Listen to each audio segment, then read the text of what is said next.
Hi guys, நம்ம Tamil memory வச்சு notation பண்ண எபிசோட் 333 தான் பார்க்க போகிறோம். வீடியோக்குள்ள பார்த்துமா வீடியோக்கு லைக் கொடுத்துருங்க, ஹைப்பும் பண்ணிடுங்க. வாங்க வீடியோக்குள்ள போயிடலாம்.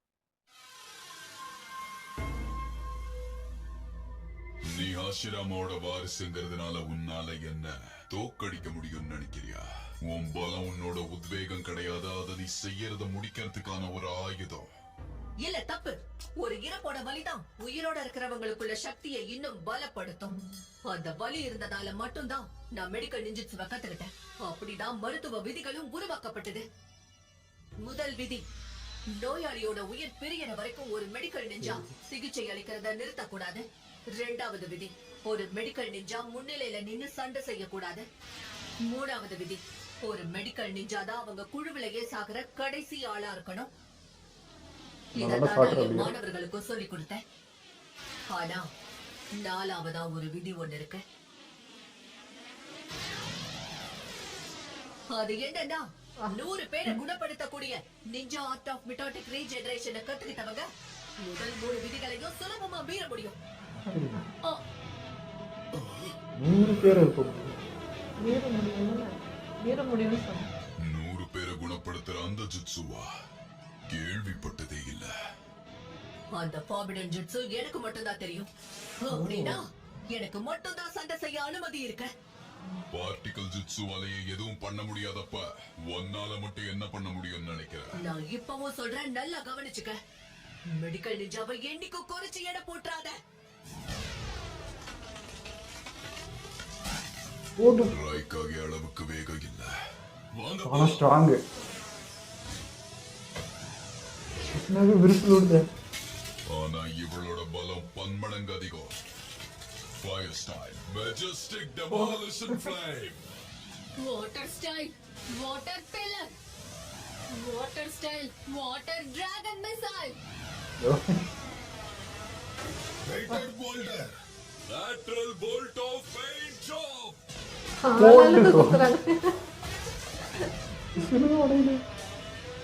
ಬಂತ ಅಲ್ರಾಗ ಅವನು.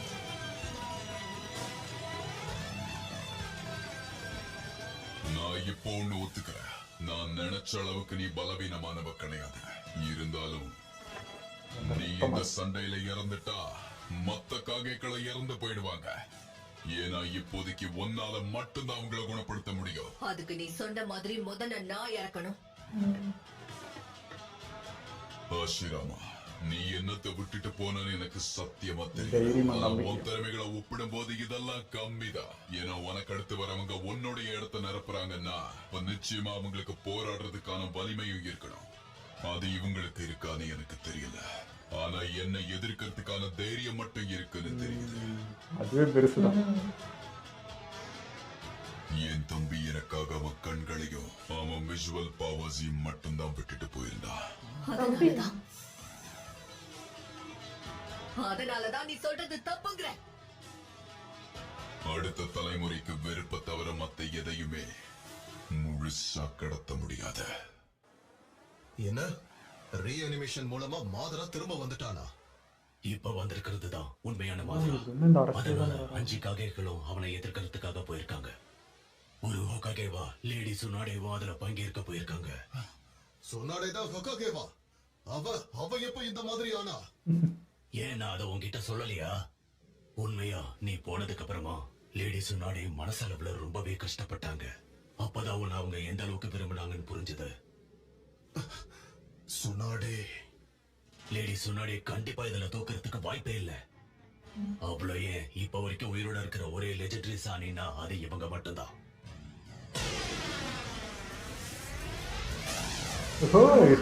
நீ ஏற்கனவே செத்துட்ட. அதனால இதுக்கப்புறமாவது வெறுப்ப பரப்புறத நிறுத்து. வேலையை ஆரம்பிங்க.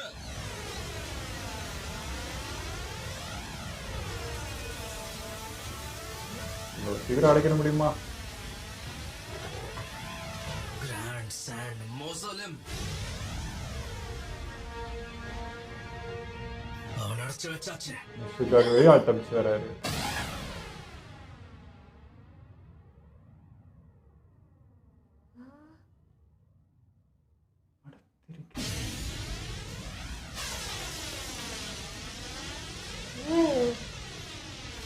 நீங்க வச்சது யாரு தெரியுமா? ஆஷிராமா பயன்படுத்திய வுட் ஸ்டைல் க்ளோன. கொஞ்சம் ஏமாந்தீங்களோ? விஷுவல் பவர் மூலியமா கடந்த கால தந்திரங்கள் எல்லாத்தையுமே பார்க்கக்கூடிய ஒரே ஒரு ஷினோபி நான் மட்டும்தான். அதனால இதுக்கப்புறமாவது நல்ல ஓய்வெடுங்க லேடிஸ் முன்னாடி. வீல் ஆயிடுவாங்க. அவனை குறைச்சி இட போடாதீங்க. ஆனா எப்படி அவனை இந்த அளவுக்கு தடுக்கணும்னா கொடுத்ததுக்கு அப்புறமா ரீஅனிமேஷன் ஜுட்சுவை தடுக்கிறது தான் நமக்கு ஒரே வழி. அந்த மாதரா உண்மையிலே ட்ரோனை வச்சுதான் அவனால் விளையாண்டுக்கிறாங்க. 5 காகைகள் ஒண்ணு சேர்ந்து கூட அவனை தோக்கடிக்க முடியாதா? உண்மையிலேயே முதல்ல இறந்து போன ஹொகாகேவை தவிர வேற யாராலையும் மாதராவை இப்ப தடுத்து நிறுத்த முடியாது.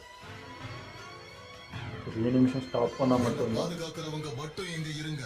மத்த எல்லாரும் ரீஅனிமேஷன் ஜுட்சுவை யார் பண்றாங்கன்னு கவனிங்க. HQ இப்ப என்ன பண்ணிட்டு இருக்காங்க? ஹெச் கையில தான் எல்லாம் நமக்கு அவனை கண்டுபிடிக்க முயற்சி பண்றாங்க. ஆனா இப்ப வரைக்கும் எந்த தகவலுமே கிடைக்கல. கவலைப்படாதீங்க. இறந்துடாத சொன்னாடே.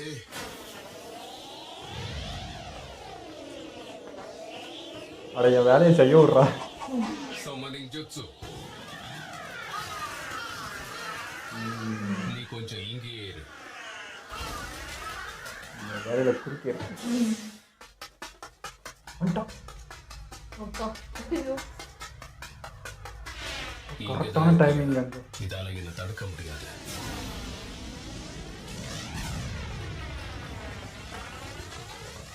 கரெக்டாக சென்ஸ் பண்ணிட்டு. எல்லாம் டக்கு டக்கு நடக்குதா? நீ அந்த பேரியரை கடந்து வருவேன்னு நான் நினைச்சு கூட பார்க்கல. நீ என்ன கண்ட்ரோல்ல வச்சிருந்தப்பவே உன் சக்கரா எந்த புள்ளியில இருந்து வருதுன்னு நான் கண்டுபிடிச்சிட்டேன்.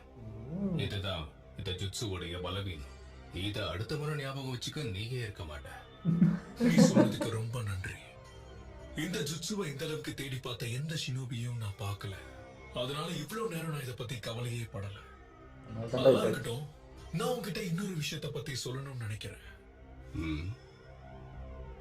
என்ன சாகடிச்சா கூட உன்னால இந்த ரீஅனிமேஷன் ஜுட்சுவை தடுத்து நிறுத்த முடியாது. நான் நினைச்சா மட்டும்தான் என்னால இதை நிறுத்த முடியும். அதாவது நீ என்ன பண்ணாலும் என்ன கொல்ல முடியாது. ஒருவேளை நான் இல்லைனாலும் இந்த ஜுட்சு இப்படியே தான் வேலை செஞ்சுக்கிட்டு இருக்க போகுது.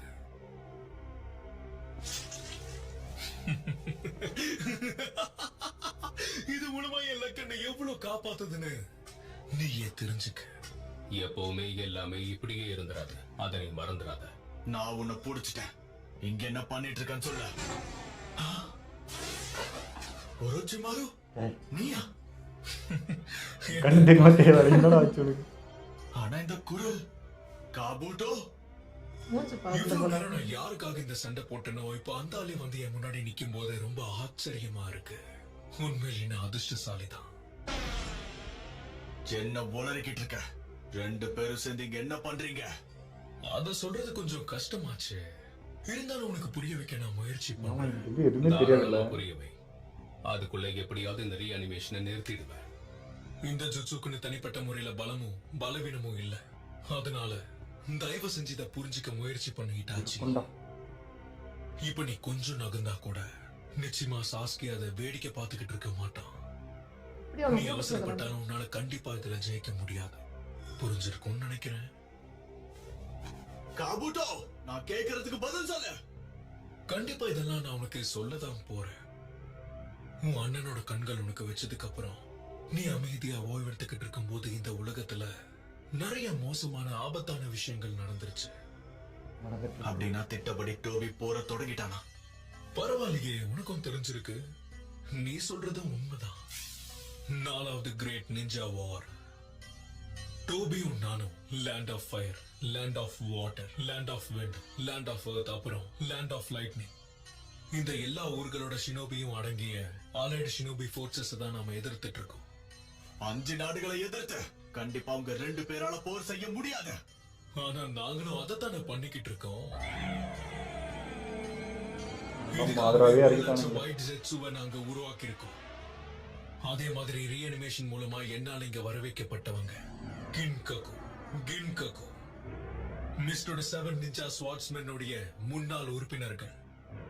2வது சூச்சிகாகே, விக்ரம்ல சொல்லிட்டேன். 3வது ராய்காகே, 2வது மிசுகாகே, 4வது காசேகாகே, அதுக்கப்புறம் மாதரா உச்சிஹா. இன்னும் சொல்லணும்னா அப்படியே சொல்லிக்கிட்டே போலாம். அவ்வளவு இதுக்கு அங்க நின்னுட்டு இருக்கானே உன்னோட அண்ணன், அவனும் ரீஅனிமேட் பண்ணப்பட்டவங்கள ஒருத்தன் தான். என்னாச்சு? கேட்கவே ஆச்சரியமா இருக்கா? இந்த மொத்த திட்டத்தையும் மாதரா உச்சிஹா தான் போட்டான். ஆனா நீ சொல்ற எதுவும் புரியல. அந்தாலும் உங்கள மாதிரியே ஷினோபி உலகத்தை வெறுத்தாரு. ப்ராஜெக்ட் சுக்கினோமின்னு அவர் ஆரம்பிச்சதுக்கு காரணமும் அதுதான். ப்ராஜெக்ட் சுக்கினோமியா?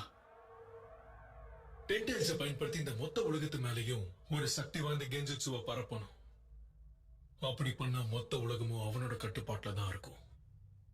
ஆனா அது நிறைவேற நருட்டோவுடைய 9 டைல்ஸும் கில்லர் பியோடைய 8 டைல்ஸும் தேவைப்படும். அது ரெண்டுத்தையும் அடையறதுக்காக தான் இப்ப மாதரா அங்க யுத்த பூமியில ஒரு பெரிய போரே செஞ்சுட்டு இருக்கான். மாதரா பிளான்ன்றான். நான் அடுத்து யார தூக்கணும் கபூட்டோ?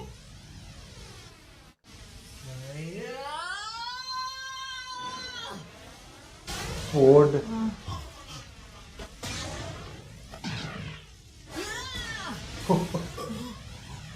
வர்ற மாதிரி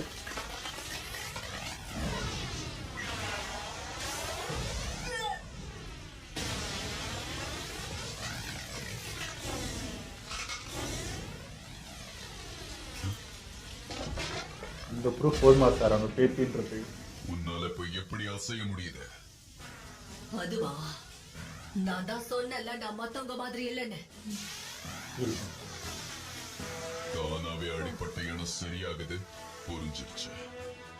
4வது விதிமுறையில நீ சொன்ன அந்த ஜுட்சுவோட உண்மையான சக்தி இதுதானா? இது அப்படியே ஆஷிராமாவுடைய சக்திய போலவே இருக்க.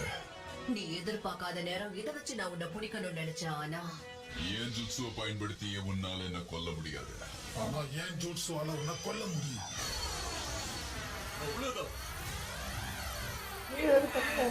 Have you gone senile, Onoki? என் ரணிகன் உன் ஜுட்சுவை உறிஞ்சு எடுத்துரும். வச்சுக்கிட்டெல்லாம் உங்களால என்ன ஒண்ணும் பண்ண முடியாது. என்ன உடல் ரீதியா பலவீனமாக்குனதுக்கு பிறகு என்ன அடைச்சு வச்சா மட்டும்தான் உங்களால என்ன கொல்ல முடியும். என்னோட பார்ட்டிகல் ஸ்டைல் அப்பவே உன் நெஞ்ச தொலைச்சது. அட்டாமிக் டிஸ்மேண்ட்லிங் ஜூட்ஸ் வேலை செய்யாம இருக்க வாய்ப்பில்லை. ஓ, அதுவா? நான் உங்க எல்லாருக்கும் ஆசிராமாவோட முகத்தை காட்டணும்னு ஆசைப்பட்டேன், வேற எதுவும் இல்ல. வேணே வாங்கி வச்சு உங்க எல்லாருடைய மரியாதையும் குறைக்கணும்னு தான் நான் நினைச்சேன். ஆனா எதிர்பாராத விதமா நான் உங்க எல்லாரையும் பயங்கரமா தூண்டிட்டேன். நான் உன்கிட்ட ஒரு கேள்வி கேட்கணும். என்னதான் அப்படி ஒரு உட்ஸ்டைல் குளோனை பயன்படுத்தி எங்களை ஏமாத்தினாலும் கூட அவ்வளவு பெரிய ஆளான நீயே எங்களை சமாளிக்க முடியாம குளோனை பயன்படுத்துற அளவுக்கு உனக்கு தொடர்ந்து குடைச்சல் கொடுத்துக்கிட்டு இருக்கோம். என்ன சரிதானே? ஈகோ டச் பண்றாங்க.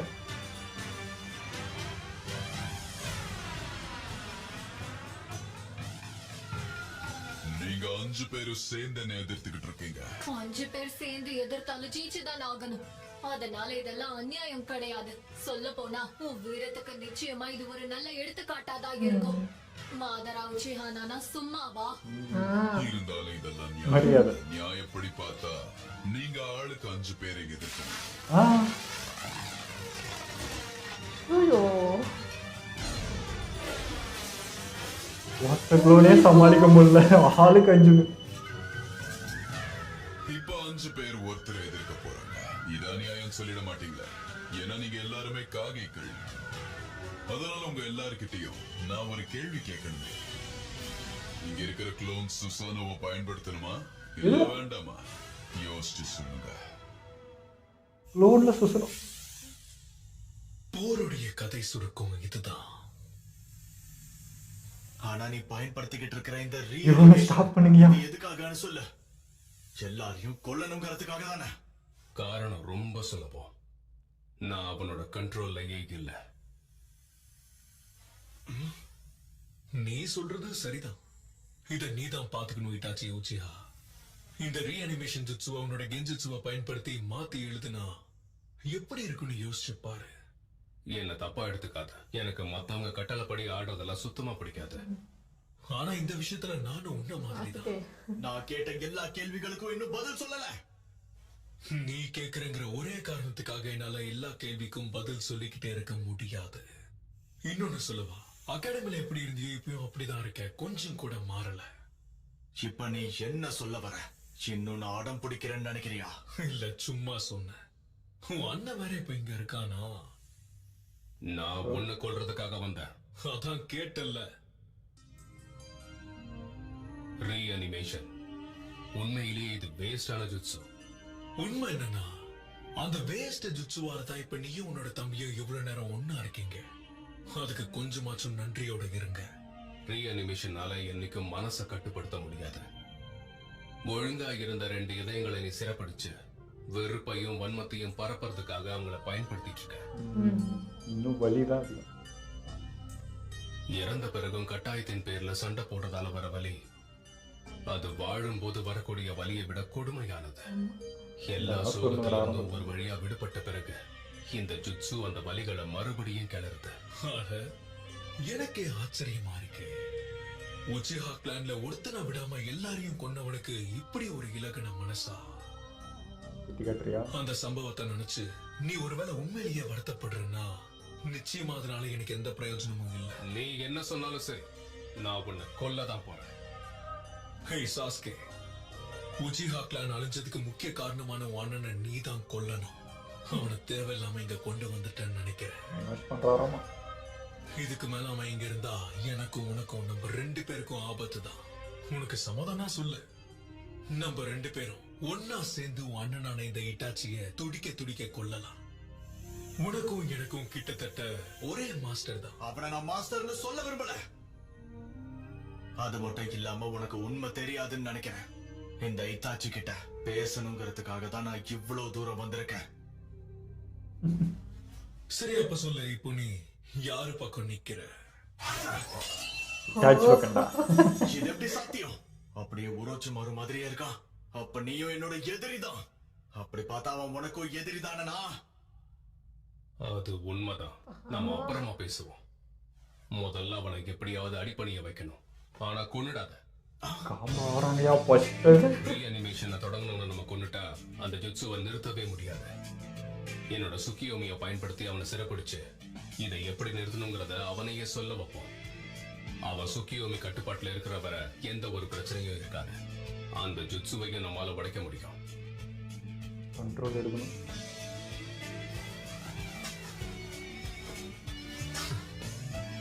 ஒண்ணு விடாம எல்லா திட்டத்தையும் வெளியே சொன்னதுக்கு ரொம்ப நன்றி. மாதிரியும் நடக்கணும்னு வேண்டிக்கிறேன். நான் சொன்ன மாதிரி இந்த ஜுட்சுவுக்கு எந்த பலவீனமும் கிடையாது. எல்லா ஜுட்சுவுக்கும் கண்டிப்பா ஒரு பலவீனம் இருக்கும். அந்த மாதிரி இதோட பலவீனம் என்னன்னு தெரியுமா? அது வேற எதுவும் கிடையாது, நான் தான். இத்தாச்சி, நான் உன்கிட்ட ஏதாவது கேட்க வந்தாலே அப்புறம் சொல்றேன் வந்து சொல்றேன்னு போய் சொல்லிட்ட. நீ பாட்டுக்கு செத்து போயிட்ட.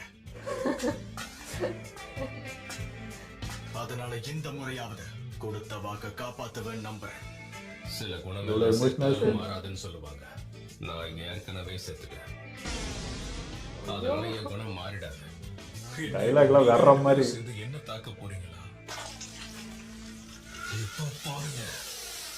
இன்னைக்கு எபிசோட்லாம் வேற மாதிரிங்க. எனக்கு மாதரா சொன்ன அந்த டைலாக் தான் மண்டைக்குள்ள ஓடிட்டே இருக்கு. நம்ம ட்விச்சருக்கு அந்த பார்ட்டிகல் யூஸ் பண்ணாரு, உண்மையில பட்டிச்சே அப்படின்னா அது சொன்னது. அதாவது நான் உன்னை அடிக்கணும்னாலும் நான் தான் முடிவு பண்ணேன், நீ என்ன அடிக்கணும்னாலும் நான் தாண்டா முடிவு பண்ணுன்னு சொல்கிற மாதிரி இருந்துச்சு. அதெல்லாம் வேற மாதிரி சீன். அது க்ளோன் வச்சு தான் என்னடா பாட்டி அட்டாக் பண்ணிச்சு, உடம்பு பாதியாக போயிடுச்சு, பெருமையாக பார்த்துன்னுக்குறோம். இவ்வளோனா நீ பண்ணது வந்து உட்க்ளோனு, நான் கிடையாதுன்னு அப்போ தான் பூமியிலேருந்து எழுந்து வர்றதெல்லாம் வந்து மாசினாக இருந்தது. அதுவுமே எனக்கு பாட்டி பார்க்கறதுக்கு கொஞ்சம் கூட அந்த கம்பீரம் குறையல. நீ வந்து சொன்னல ஃபர்ஸ்ட் வகை பேத்தி நான் நிரூபிச்சு காட்டுறேன்டா அப்படின்னு பண்ண மாதிரி இருந்தது. அடி விழுந்துச்சு, நான் வெளிலன்னு சொல்லலை, நேராக வைத்திய கிழிச்சிச்சுன்றப்போ ஈல் ஆகிடுவாங்கன்னு தெரியும். அதெல்லாம் பற்றி பாட்டி பொறுப்படுத்துகிற மாதிரியே இல்லை. என் ஆயுள் குறைஞ்சா என்ன, நான் செத்தா என்ன, நான் இங்கே வந்தது வேறு வேலை, நிரூபித்து காட்டுறேன்டா அவங்க பேத்தி தான் நானுன்றது வந்து பாட்டி உறுதியாக நிற்குது. எல்லாருக்கும் ஷாக்காக இருந்தது. ஆனால் எனக்கு அது என்னதான் அங்கே ஹீல் ஆகிடுவாங்கன்னு தெரிஞ்சாலும் அது ஃபுல்லாக கிழிச்சு அந்த பக்கமே வந்துச்சு. அது அவ்வளோ பெருசாக போட்டானா எனக்கு கொஞ்சம் ஷாக்காக தான் இருந்தது. என்னதான் ஹீலாக இருந்தாலும் எப்படா அது அப்படின்ற மாதிரியே பார்த்துட்டு இருந்தேன். ஆனால் அவ்வளோ சீக்கிரம் அந்த காயத்தை அவங்கள சரி பண்ணுவாங்கன்னு எதிர்பார்த்தேன். அவ்வளோ சீக்கிரம் பண்ண அது அவங்க ஆயுள் குறையும். இவ்வளோ இதுவாக பண்ணுறாங்களோ, அவங்க செல்ஃபில் எவ்வளோ பண்ணிக்கிறாங்களோ அவ்வளோ தூரம் அவங்களுக்கு ஆயுள் தான் குறைஞ்சிட்டு போகும். அதே தான் பெயின் விஷயத்தில் அன்றைக்கும் நடந்துச்சு. சரி, என்ன சொல்கிறதுன்னு தெரியல. எனக்கு பாட்டிலாம் வந்து ரொம்ப நாளைக்கு இருக்குன்னு ஆசை, பட் என்ன பண்ணுறது, இந்த சுச்சுவேஷன் அப்படி இருக்குது. ஆனால் எனக்கு இன்னொரு விஷயம் என்ன பிடிச்சதுன்னா, எப்பவுமே மாதரா வந்து இந்த அஷ்ராமாவை பற்றி பாராட்டிகிட்டே இருந்தார். அவங்க இதுக்கு நீங்கள் இல்லைன்னு அவங்க சொல்லும் போது இன்றைக்கி மிசுக்காகி வந்து சொன்னாங்க, உன்ன மாதிரி ஒரு ஆளுக்கு நாங்கள் 5 பேர்லாம் ஒன்றும் இல்லை, ஸோ நாங்கள் 5 பேர் சேர்ந்து பண்ணுறது அநியாயமும் கிடையாது அப்படின்னு சொல்லும்போது மாதிரி ஒரு நிமிஷம் அப்படியே நின்றுட்டான். அது பார்க்கவே நல்லா இருந்துச்சு. ஏன்டா நீ சொன்னது உனக்கே ரிப்பீட் ஆச்சு அந்த மாதிரி இருந்தது. அதாவது ஃபர்ஸ்ட் வகைக்கு அந்த ஈக்குவலுக்கு வரணும். இது வந்து ஃபர்ஸ்ட் வகைக்கான மரியாதை. அது அவருக்கு ஈக்குவலாக நாங்கள் சண்டை போனோம், நாங்கள் 5 பேர் சேர்றதுல தப்பே கிடையாது. உன்னை எதிர்க்கணும்னா இது தப்பே கிடையாது. ஆனால் அப்பயும் மாதரோட ஈகோ டச் ஆனதுனால அது எப்படி 5 பேர் நான் ஒத்தன்றதெல்லாம் ஓவரா இல்லை, ஆளாளுக்கு 5 பேர் வச்சு, அதுவும் 5 பேர் க்ளோன் நிப்பாட்டி அதுக்கு நான் சுசனம் போட்டோமான்னு வேற கேட்குறாருன்னா அப்போ எத்தனை 25 பேர் 25 சுஷ்மா கிட்ட அப்போ போட முடியும் இல்லையா? என்னையா மனுஷன் நீ, யாரையா நீ? எனக்கு இட்டாச்சு வந்து பேசாருக்கு முதல்ல அவனை கபட்டை என்ன பண்ணுறாருன்னா அவ்வளோதாண்டா, அந்த 5 பேர் உயிர் உன் கையில் தாண்டா இருக்குதுன்னு சொல்கிற மாதிரி. என்னதான் மாதரா வந்து அந்த சீரியஸான கேரக்டர் பயங்கரமான வில்லன்னாலும் அவன்கிட்ட ஒரு ஃபன் ஃபீல் ஆகுது. என்ன சொல்கிறது, நீங்களும் உட்காக்கி தானே இருந்தாங்க, ஆளுக்கு 5 வச்சுக்கோங்கன்னு சொல்லும்போது ஏதோ விளையாடுற மாதிரி இருக்கு அவங்க கிட்ட. நான் வந்து சண்டை போகிறங்கிற ஃபீலே அவங்ககிட்ட கிடையாது. ஒரு என்ன சொல்கிறது, ஒரு பயங்கரமான வில்லைக்கிட்ட இந்த ஆட்டிடியூட் இருக்குமா அப்படிங்கிற மாதிரி இருந்துச்சு. அது போன எபிசோட்லேருந்தே எனக்கு அப்படி தான் இருக்குது. நம்ம மாதரானா வந்து வில்லன் பயங்கரமான ஒரு ஒரு அரக்கன் அப்படின்னு பார்க்குறப்போ ஃபர்ஸ்ட் வகையை பற்றி அவ்வளோ புகழ்கிறப்போ இல்லையே, இது கேரக்டரே வேறு மாதிரி இருக்குது, இங்கே நடக்குதே வேறையா இருக்குது. ஆனால் அந்த மாதரா பார்க்கும்போதெல்லாம் இல்லை, அப்போ இருந்த ஆட்களும் அப்போ இருந்த வில்லனிசமும் இப்போ இருக்கிறது கம்பேர் பண்ண ஒன்றுமே இல்லைன்னு தோணுது. இப்போ நம்ம பெயின் இப்போ அக்காசுக்கெல்லாம் இருக்குல்ல, இந்த வில்லன்ஸ் இவங்க பண்ண இம்பேக்ட்லாம் பார்க்கும்போது ஒன்றுமே இல்லை. அப்போ மாதரா அஷ்ரமா அவங்க ஃபைட் அவங்க பண்ணதெல்லாம் யோசிச்சு பார்த்தாலும் ஒரு மாதிரி இருக்கு. நல்ல வேலை அவங்கள இப்போ இல்லைப்பான்ற மாதிரி ஃபீல். என்னதான் மாதராவை பற்றி அந்த மாதிரி ஒரு தாட் இருந்தாலும் இன்னொரு பக்கம் சைடு பார்க்குறப்போ பயமே கிரியேட் ஆகுது. ஏன்னா ப்ராஜெக்ட் சுக்னமின்றதே பார்த்தீங்கன்னா மாதரோட பிளான் தான் இது. அவர் இருக்கிற டைமுக்கே இதை யூஸ் பண்ண ட்ரை பண்ண மாதிரி இருக்குது. அவர் உயிரோடு இருந்த டைமுக்கே இதை போட்டு இதை பண்ணலான்ற மாதிரி இருந்திருக்கு. அதுக்குள்ளே அவர் இறந்துட்டாரா, அது என்ன கதை நமக்கு தெரியல. பட் அதை தான் இப்போ சக்ஸஸ் பண்ணுறான், அதை தான் இப்போ டோபி எடுத்து பண்ணுறான்ற மாதிரி தான் இருக்குது. ஏன்னா இது நம்ம முன்னாடியே சொன்னோம், டோபி இப்படி பண்ணுறான் இந்த மாதிரி உங்கள் பேர் வச்சு செய்கிறான்றப்போ மாதரைட்ட நோ ரியாக்ஷன், கோவம் இல்லைன்ட்டு. அதை பார்க்குறப்போ அப்போ இவர் பிளான் தான் இப்போ இது பண்ணிட்டு இருக்காங்களா அப்படின்றப்போ சந்தோஷம் தான் பராறு பழகுது. ஓகே நான் அப்போ நினச்சது இப்போ நடக்குது அப்படின்ற மாதிரி சப்போர்ட் பண்ணுற மாதிரி தான் இருக்குது. எனக்கு என்னன்னா இப்போ கபுட்டை வந்து இப்போ சாஸ்கிட்ட சொன்னான் பாருங்க, இத்தனை பேர் நான் எழுப்பி நான் வார் நடத்திங்க, ஏன் அதெல்லாம் சொன்னீர், அதெல்லாம் முடிஞ்சு போச்சு, மாதரான்ற ஒருத்தனை வச்சு போர் நடத்திங்கிறன்னு சொல்லு. அதுதான் நான் இப்போ ஒருத்தரை சமாளிக்க தான் இங்கே முடியாத ஒரு விஷயமா இருக்குது. அதான் 5 ஊரோட தலைவருங்க சேர்ந்து போராடுறாங்கன்றப்போ முடியல. எனக்கு இட்டாச்சி வந்து இப்போ கபுட்டை ஸ்டாப் பண்ணுறதா எல்லாமே இருக்குது. இல்லைனா அங்கே கதையே வேறு, நடக்கிற விஷயமே வேறு. ஏன்னா ஒருத்தர் இருக்கும்போதே சமாளிக்க முடியலன்னா இப்போ இத்தனை பேர் நிற்க வச்சுருக்காங்கன்னா சத்தியமாக முடியாதுங்க. அவங்க என்னதான் நம்ம பாட்டி என்னதான் இருந்தாலுமே எனக்கு அந்த நம்பிக்கை இல்லை. இது ரொம்ப கஷ்டன்ற மாதிரி தான் இருக்குது. சப்போஸ் இட்டாச்சி மட்டும் இங்கே வரல, கண்டுபிடிக்கல அப்படின்னா கதையே வேறு. அதே மாதிரி அதுக்குள்ளே வந்து அது இவங்களுக்கு எப்படி அதுக்குள்ளே அவ்வளோ நம்பிக்கை வந்துச்சுன்றது தான் எனக்கு புரியல. அதுக்குள்ளே மாதரா வந்து சீல் பண்ணிடலான்னு நினச்சது வந்து எப்படியா, நீங்கள் மிஸ்ஸுக்காகவே பண்ண முடியல, அவரே தப்பிக்கிறாருன்னா இவர் அவ்வளோ சீக்கிரம் நீங்கள் வந்து அடிச்சுட்டு சீல் பண்ண முடியுமான்னு தெரியல. ஓகே ஏதோ வீக் ஆகிருப்பான் அப்படின்னு நினச்சி என்ன பண்ணிட்டாங்களான்னு தெரியல. எனக்கு சுத்தமாக நம்பிக்கை வராமல் தான் இருந்தது. அதுதான் நடந்து. ஆனால் இட்டாச்சி சாசுகே சேர்ந்து நின்னது பேசுறது ஒன்றா சேர்ந்ததுலாம் பார்க்கும்போது பயங்கர மாசாக இருந்தது. எனக்குலாம் சாசுகே எப்பவுமே இட்டாச்சி அண்ணான்னு கூப்பிட்ற அந்த இது பிடிக்கும். அது மாதிரி பாசம் அந்த வாரத்தில் அவ்வளோ அழகாக இருக்கும் அண்ணா அப்படின்னுவோன்னா. ஸோ இன்றைக்கி அது சொல்லி பேசும்போது நான் ரொம்ப ரசித்து பார்த்தேன் அந்த 2 பேர் நிற்கிறதையும். ஏன்னா சின்ன வயசில் சாசுகேவை தடவி கொடுத்துட்டு ஒரு சின்ன குழந்தைய அவனும் ஒரு மாதிரி அண்ணான்னு அப்படி சின்ன பையனாக பார்த்தது. இப்போ அவன் ஈக்குவலாக நிற்கிறான், ஒரு முரட்டுத்தனமாக அண்ணன் கூட நின்றுட்டு இட்டாச்சி பார்க்குற மாதிரியே இருந்ததா. அதெல்லாம் வந்து செம்மையாக இருந்தது. இந்த மாதிரி இட்டாச்சி பேசுகிறப்ப எப்படி தோணும், ஒரு தெரப்பிஸ்ட் மாதிரி ஃபீல் ஆகும். அவன் பேசுறது கேட்டாலே போதும், நமக்கு நிறைய சேஞ்சஸ் நமக்குள்ளே வரும் அப்படிங்கிற மாதிரியே இருக்கும். அதில் இட்டாச்சி வந்து யார் ரூல் போடுறது எனக்கு பிடிக்காதுன்னு சொல்லும்போது சாசுகே கேட்டுக்கோடா அப்படிங்கிற மாதிரியே இருந்துச்சு. ஏன்னா இப்போ வந்து ஒருத்தவங்க சொல்லி கேட்குறதும் ஒன்று தான், இல்லைனா வந்து பாஸ்ட்டில் நடந்த ஒரு விஷயத்த மனசுக்குள்ளே வச்சுட்டு இப்போ நான் ரியாக்ட் பண்ணுறதுங்கிறதும் ஒன்று தான். ஸோ அது இல்லாமல் இப்போ நீ ரியாலிட்டியில் என்ன பார்க்குற, இப்போ நீ என்ன டிசிஷன் எடுக்கிறியோ அதுதான் முக்கியம். ஸோ சாசுகேக்கு வந்து அதெல்லாம் புரியணும், அது நல்லா இருக்குமே எடுத்துக்கிட்டா உள்ள அப்படிங்கிற மாதிரி தோணும். இல்லை இட்டாச்சி டைலாக்லாம் கேட்குறப்போ ஆத்தர் வந்து இட்டாச்சி மட்டும் செதுக்கிறாரு, இன்ச்சாக ரசித்து செதுக்கிருக்காரு. அவருக்கு வந்து இவ்வளோ நம்பிக்கை இருந்தால் இந்த கேரக்டர் மேலே வச்சுப்போம், இது இம்பேக்ட் கொடுக்கும் அப்படின்றது நல்லா புரிஞ்சு கரெக்டாக அதே இட்டாச்சி மூலிமா இந்த மாதிரி டைலாக்கை கலந்தாலும் நம்மளுக்கு ஈஸியாக புரியும், அது நம்மளால் உணர முடியும்னு சொல்லிட்டு கரெக்டாக அவனுக்கு வச்ச மாதிரி இருந்ததுங்க. ஒன்று ஒன்றா அப்படியே முத்தாக இருக்குது டைலாக்லாம் சொல்லணும். சில குணம்லாம் இறந்தாலும் மாறாது, நான் ஆல்ரெடி மாறாது அப்படின்னு சொல்கிறதெல்லாம் வந்து சாஸ்கேக்கு சொல்கிற அட்வைஸ் மாதிரியே தான் இருந்தது. அதாவது இந்த இடத்துல கபுட்டை வந்து உடைக்க பார்க்குறான். மேலா நீ பேசுகிற, நீ ஏன் என்ன தழிச்சவன், அதாவது நம்ம சாஸ்கேவை மைண்ட் வாஷ் பண்ண பார்க்குறாரு. ஆனால் அங்கே கதையே வேறு, அதெல்லாம் எனக்கு தெரியும், நீ மூடு என் கண்ணு அது, நான் வந்து வந்துட்டு பேசணும்னு நினச்சி தான் வந்திருக்கேன் அப்படின்றப்போ நீ யார் பக்கம் நிற்கிறப்போ இருக்குன்னா பேசுகிறப்பே தெரிஞ்சு போயிடுச்சு நம்ம காப்போம். ஆனால் இதெல்லாம் வந்து நம்ம ஏங்கின விஷயம் தான். அண்ணன் தம்பி இவங்கெல்லாம் ஒன்றா ஒண்ணா இருந்து இருக்கணும். இவனுக்கு 2 பேரும் காம்போ ஆகி இப்போ நின்றுருந்தா எப்படி இருந்திருக்கும். இல்லை வேற இல்லை, அவன் ட்ரைனிங் கொடுத்து இன்னைக்கு சாஸ்கா நின்றுருந்தா எங்கேயோ இருந்திருப்பான். இத்தனை பேர்கிட்ட இப்படிலாம் யார் யார்கிட்டயோ போய் எங்கெங்கேயோ நின்று இருக்க மாட்டான். இட்டாச்சி மாதிரி இன்னைக்கு அவன் ஒரு ஆளாக நின்று இருப்பான். இப்பயும் அது இது இருக்கு. இப்பயும் அவனோட பாவை தான் குத்து. எனக்கு என்னன்னா சாஸ்கே வரப்போ ஃபர்ஸ்ட் இட்டாச்சி பார்த்து இட்டாச்சி மாதிரியே இருக்குது அப்படின்ற. இங்கே வந்து கபட்டை பார்த்து என்ன உரைச்சியா அப்படின்னு. டேய் இட்டாச்சி கண்ணு வச்சிருக்காங்கடா அவனுக்கு, அது கொஞ்சமாக இது பண்ணுறேன். அந்த பாம்பு பார்த்துட்டு டக்குன்னு இட்டாச்சி உரைச்சி மரபை கேட்டான்னு நினைக்கிறேன். இல்லை இப்போ இட்டாச்சி எங்கே இருக்கிறான், அவன் கபட்டோ செல்ஸ் பண்ணி வந்து நின்றுக்கிறான், நீ பக்கத்து இவ்வளோ க்ளோஸாக வந்துட்டு நீ உரைச்சி வரணும் என்னடா அப்படின்னு. சரி ஓகே, இப்போதான் எல்லாம் வச்சிருக்காங்க, இப்போதான் கொஞ்சம் கொஞ்சமாக வருது அப்படிடான்னு நினைக்கிறேன். ஆனால் இட்டாச்சி வந்து எவ்வளோ பிரெயின் வாஷ் பண்ணி மண்டிய குழப்பெல்லாம் பார்க்குறான். ஆனால் அவன் ரொம்ப ஸ்ட்ராங்காக நான் நினச்சதுல உறுதியாக அப்படி ஸ்டடியாக நிற்கிறான். எனக்கு சாசுகேட் அதுதான் வேணும்னு தோணுச்சு. ஆனால் அவன் வந்து ஈஸியாக தடுமாறிடான். அவனை ஈஸியாக வந்து சேஞ்ச் பண்ண முடியும், அவன் கோவத்தை வந்து ட்ரிகர் பண்ண முடியும். ஸோ சாசுகே வந்து ஒரு ஈஸியான ஒரு விஷயமா இருக்கான் மற்றவங்க ட்ரிகர் பண்ணுறதுக்கு. ஸோ அதெல்லாம் இல்லாமல் இட்டாச்சி மாதிரி ஒரு இது எடுத்தால் அதில் ரொம்ப ஸ்ட்ராங்காக கரெக்டாக நல்ல இதில் போனோம் நல்லா இருக்குன்னு தோணுச்சு. இது வந்து நருட்டோக்கும் சாஸ்கே இதான் டிஃப்ரெண்ட்டுன்னு சொல்லிடலாம். இதே ட்ரிகரை தான் நருட்டோவும் பண்ண பார்க்குறாங்க. பெயின் பண்ண பார்த்தான், குராமா பண்ண பார்த்துச்சு, எல்லாருமே அவனை ட்ரிகர் பண்ண அவ்வளோ முயற்சி பண்ணுறாங்க, முடியல. பட் இவனை ஈஸியாக ட்ரிகர் பண்ணிட முடியுது, வழி மாற்றி விட்டுற முடியுது. அந்த விஷயத்தை எடுத்து சொன்னாலே உடனே ட்ரிகர். இப்பயும் கபட்டு அதை தான் முயற்சி பண்ணான். பட் இப்போ கொஞ்சம் ஐயா ஸ்ட்ராங்காக இருக்காரு, கொஞ்சம் நிதானத்தில் இருக்கான். இப்போ வேற மாதிரி ஒரு தோற்றம் இப்போ எனக்கு ஃபீல். இல்லை இப்போ நரோட்டோனா அது லீஃப் வில்லேஜ்னு ஒரு ஃபீல் அவனுக்கு இருக்கும். இல்லை ஏற்கனவே வந்து இவன் ரொம்ப பவருங்கிற அந்த ஒரு இது இருந்துச்சு. பட் உன் கூட இருக்கிற உன் அண்ணனே அப்படி தான் இருக்கான். ஸோ அது இன்னும் அவனுக்கு இம்பேக்ட் ஆகும்ல, இன்னும் ஈஸியாக அவனால் அதை வந்து எடுத்து புரிஞ்சுக்க முடியும். அதையாவது அவர் ரியலைஸ் பண்ணால் நல்லா இருக்கும். என்கிட்டாச்சு பார்க்குறப்போ அன்றைக்குமே அவனை தான் நம்பி இருந்த மாதிரி இருந்துச்சு. லீஃப் வில்லேஜே பார்த்தீங்கன்னா உச்சியாக்கலாம் அவன் கையிலே கொள்ள வச்சு லீஃப் வில்லேஜை காப்பாது. இன்றைக்கும் 5 ஊருமே இப்பயும் அவனை நம்பி இருக்கிற மாதிரி தான் எனக்கு ஃபீல் இருக்குது. ஆமாம். இப்போ அவன் கட்டி கபட்டை கண்டுபிடிக்கல, இந்த ரீஅனிமேஷன் ஸ்டாப் பண்ண முடியல அப்படின்னா இங்கே என்ன நடந்திருக்கும் பாருங்க.